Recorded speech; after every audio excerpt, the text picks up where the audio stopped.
여야를 떠나서 국회에 수시로 안보 상황을 상세히 설명드리고 또 지도 편달을 구하겠습니다.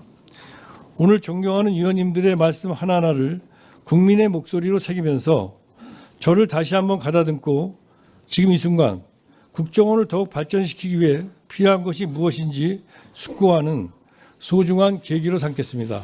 감사합니다. 네, 후보자님 수고하셨습니다. 다음은 질의를 하도록 하겠습니다. 위원장님 질의 들어가기 전에 예, 우리 의사진행 발언 우리 야당 국민의힘의 이성건 간사님 의사진행 발언입니다. 네, 국민의힘 간사를 맡고 있는 부산 사학갑 국회의원 이성건입니다. 모두 발언 잘 들었습니다. 의사 발언 진행 발언을 하겠는데요. 후보자의 자료 제출 태도와 관련해서 좀 한 말씀 드리도록 하겠습니다.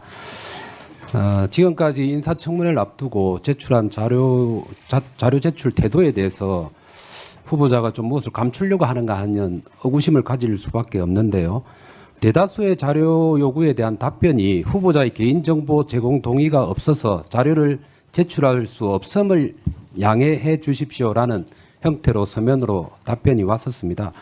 본 위원이 요청한 후보자 방북 내역, 후보자의 소유 차량에 대한 과태료, 벌금, 체납 내역, 그리고 교통사고 처리 접수 현황, 경범죄 내역, 입출국 현황 및 체류 기간, 세금 체납 내역, 한마디로 국민들이 궁금해할 수밖에 없는 내역에 대해서 모두 후보자의 개인정보 제공 부동의로 자료가 제출되지 않았습니다.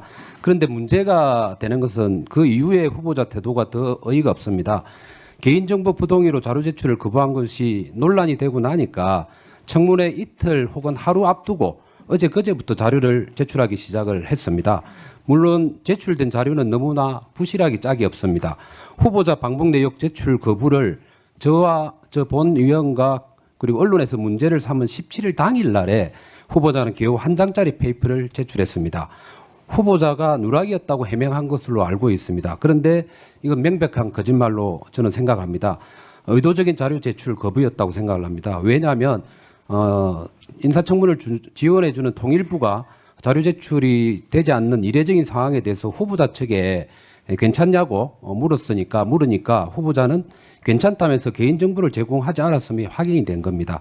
심지어 제출한 자료마다 부실한 편입니다.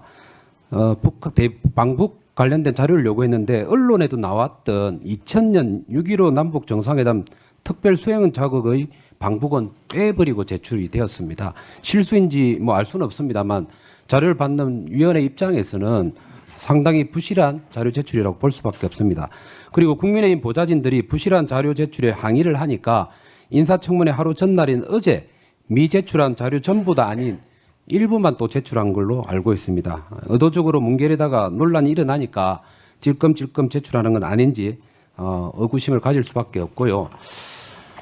그리고 또 인사청문회가 가까워져서야 그것도 야당이 강하게 항의를 하니까 마지못해서 부실하고 또 전부 다 아닌 일부만 제출하는 후보자의 모습은 누락이나 실수도 아닌 불순한 의도가 있는 게 아닌지 질문을 하지 않을 수밖에 없습니다.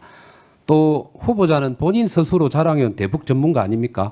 그런데 서해 공무원 피격 사건 등 대북 이슈에 관한 입장을 물었는데 답변이 하나같이 관여하지 않아서 모른다. 이러한 소신을 물었는데 1분 도시. 예, 1분만 좀. 네, 그래. 마무리하시고. 예, 그 일을 하지 않아서 답변을 못 한다는 게 말이 될 수가 없습니다. 그래서 제가 좀 말씀을 좀 드리고 싶은 것은 위원장님께 좀 요청을 드립니다만 후보자는 저를 포함해서 위원들이 제출 요청한 자료 중에서 거부된 자료를 11시까지 모두 제출하도록 위원장님께서 좀 조치를 해 주시고요. 다른 한편으로는 국민의 대변자인 국회를 무시한 후보자의 공적인 사과가 필요하다고 생각을 합니다. 위원장님께 부탁의 말씀을 드립니다. 그래요. 그러니까 지금 야당 간사께서 여당 간사께서도 한 말씀 꼭 하셔야 되겠어요. 네.